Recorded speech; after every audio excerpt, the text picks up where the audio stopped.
Haryana BJP अध्यक्ष मोहनलाल बड़ोली और singer Rocky Mittal के खिलाफ दर्ज हुआ कसौली में रेप का मामला हरियाणा की सियासत में उबाल पैदा कर गया है।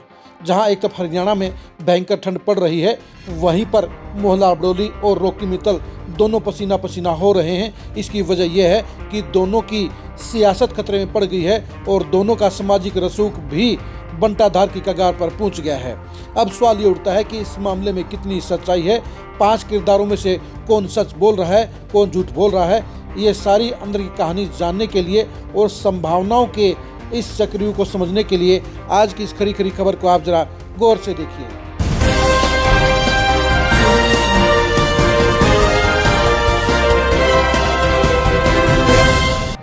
मोहनलाल बड़ोली इस समय मझधार में फंस गए हैं। महज 10 दिन के बाद हरियाणा में बीजेपी अध्यक्ष की उनकी दूसरी पारी कन्फर्म होती हुई नजर आ रही थी, लेकिन उससे पहले ही उनके सिर के ऊपर एक बड़ा बवाल मंडरा गया है और वो रेप केस में फंस गए हैं। अभी पुलिस इस मामले में जांच कर रही है, लेकिन जांच के तौर पर पुलिस के पास न कोई गवाह है, न कोई सबूत है और इस मामले में दर्ज एफआईआर के अनुसार सबसे अहम गवाह यानी पीड़िता शिकायतकर्ता की सहेली ने जो बयान दिया है, उसके बाद से साफ तौर पर ये संदेह के बादल मंडरा गए हैं कि इस मामले में आधी सच है, आधी झूठ है और कुछ न कुछ लिपापोती हो रही है।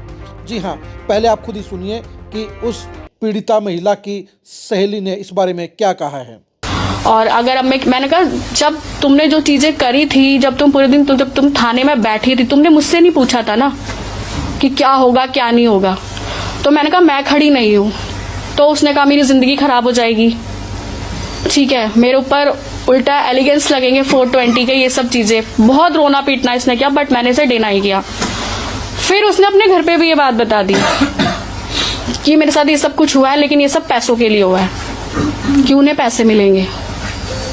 और मैंने कहा मेरा उससे कोई दूर दूर तक मतलब नहीं, मैं क्यों इन्वॉल्व हूँ। सर एक छोटी सी बात है, रेप एक वर्ड अच्छा लगता है सुनने में। ये पुलिस कब से बुला रही है आपको? मुझे तो बहुत टाइम से बुला रही है सर, जब से लोगों ने एफआईआर करी थी, पर मैंने उनको मना किया। पहला कॉल कब आया था इसके रिगार्डिंग आपको? ये 13 दिसंबर को एफआईआर हुई है। इससे पहले कभी जिक्र हुआ इस केस को लेकर? नहीं सर, मेरे से कोई बात ही नहीं हुई थी। अगर इनफैक्ट मुझे पता होता कि मेरा इसमें नाम इन्वॉल्व हो रहा है एज अ विटनेस, तो शायद मैं इनको स्टार्टिंग में भी मना करती। लेकिन जब इन्होंने सारी चीजें कर ली, काफी टाइम हो गया, तब इन्होंने मुझे बताया। अभी तो रोई पीटी थी आपकी कि मैं एफआईआर करा रही हूँ, अभी आप कह रहे हैं वो करवा चुकी थी एफआईआर, करवाने के बाद आगे रोए पीटे, क्योंकि मैंने उसको पहले, उसने मुझे फोन किया था कि ऐसे ऐसे हुआ है, तो मैंने उसको मना किया। फिर उसने घर पे आके मेरे सामने किया। आप एक बात बताओ कि वो आपकी फ्रेंड है जिसने एफआईआर करवाई है, एक उसका बॉस है। आपको तो उसका बॉस पहले नहीं जानता था? नो। आप इतने कंफर्टेबल कैसे थे कि उसके बॉस के साथ आप एक रूम में रह रहे हैं? सर तीनों थे हम, नॉर्मल थे हम, मतलब घूमने फिरने गए थे, इतना कोई वो नहीं था, ठीक है। और ऐसा कुछ नहीं है कि अगर आप हो तो आपने कभी सर रूम शेयर ना किया हो, 2 बॉयज या 1 गर्ल्स, ऐसा सर ये कोई इतनी बड़ी बात नहीं है, ठीक है। और कुछ पूछना है आपको? क्या लगता है इसमें इंटेंशन क्या है? जो एफआईआर उसने करी, उसकी क्या इंटेंशन हो सकती है इसमें? सर जब उस लड़की ने मुझे खुद बोला है कि मैंने अपने घर में बता दिया कि मेरे साथ रेप हुआ है और ये सिर्फ पैसों के लिए है, फिर कोई आपको प्रलोभन देने की कोशिश की उस लड़की की तरफ से कि आप हमारे साथ आओ, हमारे से मिलेंगे, दवाई दो या कुछ? सर वो खुद रेंट पे रहती है, क्या देगी मुझे? खुद रेंट पे रहती है। बॉस ने दिया होगा।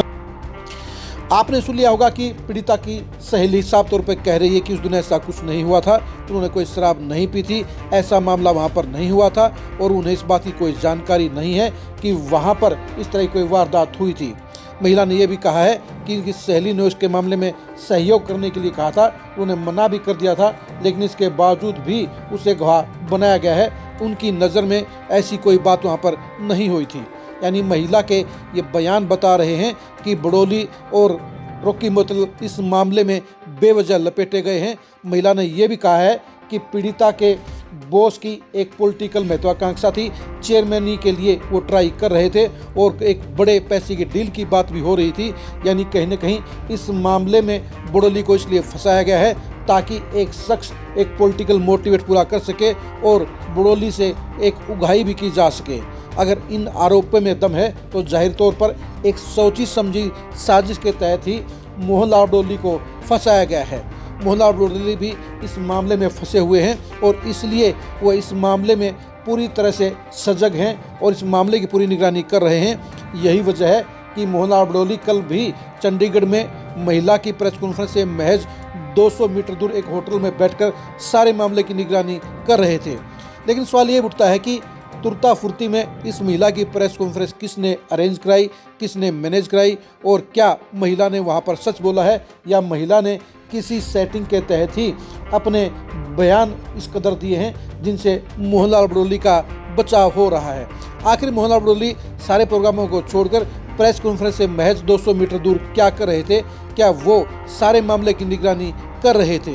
जाहिर सी बात है, महिला की प्रेस कॉन्फ्रेंस ने मोहनलाल बड़ोली को बेशक से कुछ राहत देने का काम किया है, लेकिन यह भी सच्चाई है कि इस मामले में कहीं न कहीं उलझन जरूरी है, क्योंकि ये साफ तौर पर कन्फर्म हो चुका है कि शिकायत वाले दिन मोहनलाल बड़ोली कसौली के उस होटल में मौजूद थे।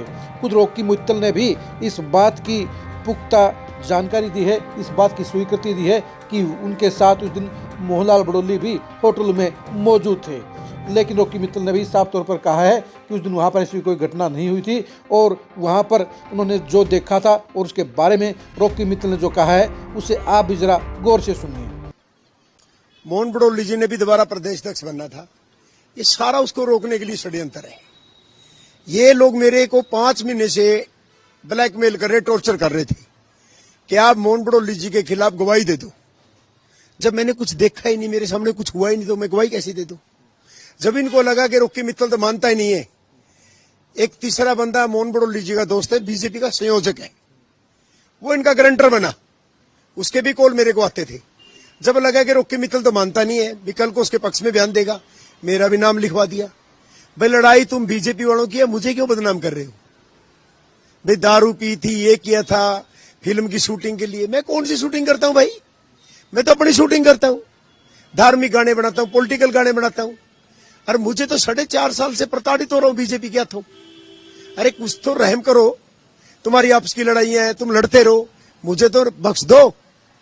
कोई बीजेपी का संयोजक है, कोई बीजेपी का एमएलए है, कोई कुछ है, कोई कुछ है। ये सारे बीजेपी की आपस की लड़ाई है, पॉलिटिकल मैटर है। मेरे पास अभी तक तो किसी की सूचना ही नहीं है, मुझे तो मीडिया से पता लगा कि ऐसा भी कुछ चल रहा है। मैं कहता हूं मोदी जी से निवेदन करूंगा, मैंने आपका 14 साल काम किया, प्रदेश अध्यक्ष का भी नाम आ रहा है, वो भी बीजेपी के। मैं कहता हूं जी इस मामले की सीबीआई जांच होनी चाहिए, दूध का दूध पानी का पानी होना चाहिए। जितने भी लोग हैं, जितने आरोप लगाने हैं, गवाह बनने वाले हैं, जितने भी हैं, सबके नार्को टेस्ट होने चाहिए हर बात के। मैंने तो कभी बड़ोली जी को दारू पीते नहीं देखा, मैं तो पीता ही नहीं हूं, और मैं ऐसा कोई मामला नहीं। मैं कहता हूं उनकी सीबीआई जांच होनी चाहिए, सबके नार्को टेस्ट होने चाहिए, ताकि दूध का दूध पानी का पानी हो सके। लेकिन राजनीति बहुत लोग करते हैं, जो हरियाणा के बीजेपी के नेता राजनीति कर रहे हैं, इससे गंदी राजनीति कभी नहीं हो सकती। बीजेपी की मीटिंगें चलती रहती है, मुझे तो ये भी नहीं पता। लेकिन मेरे पास जो कॉल आए थे लड़कियों के 9 सितंबर को, 17 सितंबर को, 9 सितंबर को भी, 10 सितंबर को भी मेरे पास सारी कॉल रिकॉर्डिंग है। 17 सितंबर को मैंने 5 के थाने में उनके खिलाफ कंप्लेंट दी, ब्लैकमेलरों के खिलाफ, और ब्लैकमेलर आके बयान भी देके गए। जे कोई सच्चा होता तो पुलिस में जाएगा कि मेरे घर आएगा? सिर्फ यही कि मैं पहले प्रचार ना करूं भी कांग्रेस का और फिर बाद में मैं बड़ोली के खिलाफ बयान दे दूं, बस ये इनकी मंशा थी। आपने सुन लिया होगा कि रॉकी मित्तल साफ तौर पर कह रहे हैं कि होटल में ऐसा कुछ नहीं हुआ था और मोहनलाल बड़ोली कभी शराब नहीं पीते हैं। ऐसे में उन्हें बेवजह किसी साजिश के तहत ही फंसाया गया है। यानी रॉकी मित्तल के बयान भी साफ तौर पर बड़ोली को बचाने का काम कर रहे हैं और रॉकी मित्तल साफ तौर पर यह भी कह रहे हैं कि उन्हें साजिश के तहत फंसाया गया है। इस मामले के अंदर जो तीसरे किरदार हैं वो किरदार हैं अमित बिंदल।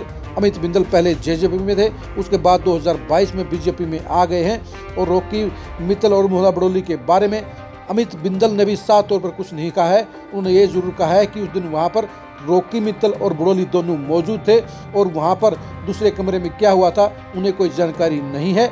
ऐसे में अमित बिंदल ने यह भी कहा है कि अगर उन्हें बड़ोली को फंसाना होता तो लोकसभा चुनाव से पहले फंसाते या विधानसभा चुनाव से पहले फंसाते। आप खुद ही सुनिए कि बिंदल ने भी इस मामले में क्या कहा है। हाँ, दोनों वहां पे थे, एक और साथी वो भी था, मेरे साथ ही गए थे। नहीं, ये लोग जो रॉकी मित्तल और मोहन, इनकी बाकी लोगों की बात, उनके बारे में मुझे नहीं पता, वो साथ में गए थे या अलग गए थे। जब मैं गया तो वो लोग थे वहां। और अमित बिंदल ने ही अगर कुछ करवाना होता तो लोकसभा के चुनाव में तो करवाता, लोकसभा के चुनाव थे तब करवाता, विधानसभा के चुनाव तब करवाता। देखिए, मैं तो अपने कमरे में जाके सो गया था। अब वो गई है नहीं गई है, हुआ है या नहीं हुआ है, तो जांच का विषय है। जाहिर सी बात है कि बिंदल ने वो सारी बातें उस लहजे से कही हैं जिनमें उनका खुद का बचाव होता है, और साथ में ये भी कंफर्म होता है कि रॉकी मित्तल और बड़ोली उस दिन कसौली के होटल में मौजूद थे। यानी जहां बिंदल अपने ऊपर लग रहे सवालों को धोने का प्रयास कर रहे हैं, छिपाने का प्रयास कर रहे हैं, अपने को बचाने का प्रयास कर रहे हैं, वहीं पर उन्होंने आधी बात कहकर ये मामले को सस्पेंस को बढ़ा दिया है कि उस दिन वहाँ पर रॉकी मित्तल और बड़ोली होटल में मौजूद थे। अब बात आती है चौथे किरदार की। चौथे किरदार के तौर पर पीड़ित महिला है, लेकिन पीड़ित महिला ने अभी तक ना तो 1.5 साल के दौरान अपना मेडिकल कराया है और ना ही इस मामले में वो मीडिया के सामने आई हैं। यानी उनका बयान भी इस मामले में सबसे ज़्यादा अहमियत रखता है, लेकिन वो दूसरे दरवाजे से सारी कार्रवाई चला रही हैं। और 5वें किरदार के तौर पर मोहनलाल बड़ोली हैं। मोहनलाल बड़ोली ने भी इस मामले में अभी तक साफ तौर पर कुछ नहीं कहा है। उन्होंने आरोपों से इनकार जरूर किया है, लेकिन वो पूरी बात खुलकर नहीं कह रहे हैं।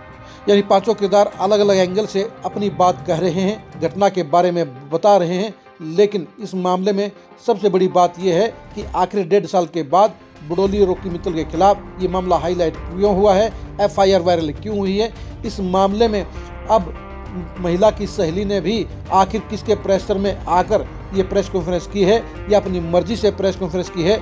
यानी सारी की सारी बातें एक जलेबी की तरह फंस गई हैं और एक दूसरे को काट भी रही हैं और एक दूसरे को जोड़ भी रही हैं। यानी ये तो तय है कि मोहनलाल बड़ोली को एक तरीके से इस मामले में फंसाया गया है। उनकी लोकेशन कंफर्म हो गई है, लेकिन जिस घटना का उनके ऊपर आरोप लगाया गया है उसके ऊपर अभी भी संदेह किया जा रहा है, क्योंकि महिला की सहेली ने भी इस बात से इनकार किया है। यानी 5 किरदारों की अलग अलग कहानी है, अलग अलग बयान है, और ऐसे में इस मामले में असली सच्चाई क्या है ये कोई नहीं जानता है। जाहिर सी बात है इस मामले में पुलिस ही पूरी जांच कर सकती है, लेकिन 1.5 साल के बाद ना तो होटल में कोई गवाह मिलेगा, ना सबूत मिलेगा, और ना ही वहाँ पर कोई कैमरे की फुटेज वहाँ से मिलेगी। यानी सारा मामला छुप भी गया है, सारा मामला उजागर भी हो गया है, और इस सारे मामले में अगर किसी की बदनामी हुई है तो रॉकी मित्तल और मोहनलाल बड़ोली की हुई है, और ऐसे में मोहनलाल बड़ोली को ही सबसे ज़्यादा नुकसान हो सकता है, क्योंकि अगर इस मामले के चलते अगर उन्हें दोबारा हरियाणा बीजेपी प्रदेश अध्यक्ष नहीं बनाया गया तो ऐसे में उनका सियासी करियर बर्बाद भी हो सकता है। यानी किसी का मकसद पूरा हो सकता है। अब देखने की बात यह है कि इस मामले में कौन सच बोल रहा है और कौन झूठ बोल रहा है। आप इस सारे मामले में क्या सोचते हैं, कमेंट करके जरूर बताइए। इस सारे मामले में मोहनलाल बड़ोली और रॉकी मित्तल क्या फंसे हुए हैं या उन्हें फंसाया जा रहा है, ये भी कमेंट करके जरूर बताइए। इस सारे के मामले के अंदर आपने महिला की सहेली के बयान को सुना है, उससे आप सहमत हैं या असहमत हैं, इसके बारे में भी कमेंट करके जरूर बताइए। अमित बिंदल की भूमिका के बारे में आपका क्या कहना है ये भी कमेंट करके जरूर बताइए। आप हमारे फेसबुक पेज को फॉलो कीजिए, आप हमारे यूट्यूब चैनल को सब्सक्राइब कीजिए। नमस्कार।